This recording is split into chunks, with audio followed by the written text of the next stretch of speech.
Kwa naibu wa rais Rigathi Gachagua sasa amejitokeza wazi kwenye azma yake ya kuweka msingi imara katika eneo la Mlima Kenya, huku akipania kuwa msemaji kinara katika eneo hilo lenye kura nyingi zaidi katika uchaguzi ujao.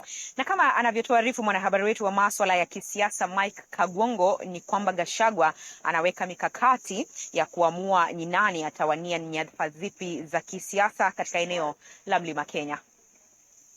Kasongo ni kufinish Arabe. Aliyekuwa naibu wa rais Rigathi Gachagua sio mtu mpweke tena. Kasongo aende asiende, angalau kulingana na malengo yake ya mwaka 2027. Gachagua ambaye miezi 7 iliyopita hakuwa na sauti katika eneo la Mlima Kenya kufuatia kuondolewa kwake madarakani, amesemekana kuunganisha eneo hilo tajiri zaidi kwa wingi wa kura katika juhudi za kupata mamlaka ya kujadiliana kisiasa na wenzake kabla ya uchaguzi mkuu wa mwaka 2027. Akizungumza katika kaunti ya Kiambu mapema hii leo, Gachagua amewataka wenyeji wa eneo la kati kuwachagua viongozi waadilifu katika uchaguzi mkuu ujao, huku akiwasihi wamuulize ni nani atakayekuwa wa kweli na atakayetegemewa zaidi kwa maendeleo. Na tutikahanyukire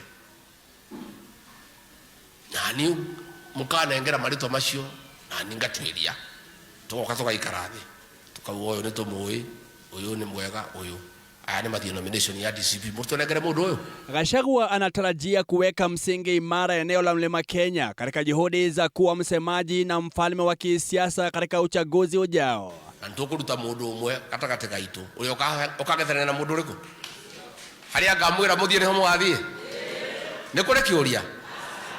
Gachagua ambaye mwezi mmoja uliopita alitangaza kuwa atagombea urais katika uchaguzi wa mwaka 2027 alizua mchanganyiko miongoni mwa viongozi wa upinzani. Sasa anasemekana kutupilia mbali azma hiyo katika juhudi za kuunganisha Mlima Kenya. Mundu athurwo tondu ni mukamuthuri mawega kahora athuri magacemania mundu ucio nu epuri maria hianaga atia ni aiyaga karamu ka mwana uria ungi atiguo tondu irima riria turi ni andu aria turathurire.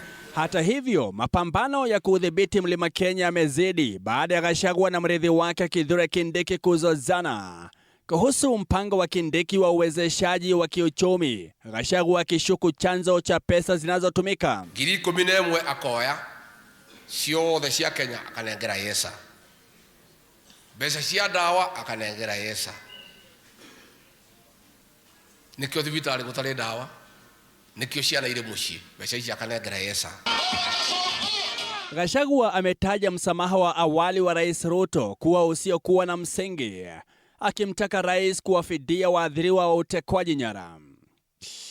Mike Kagwongo, TV 47.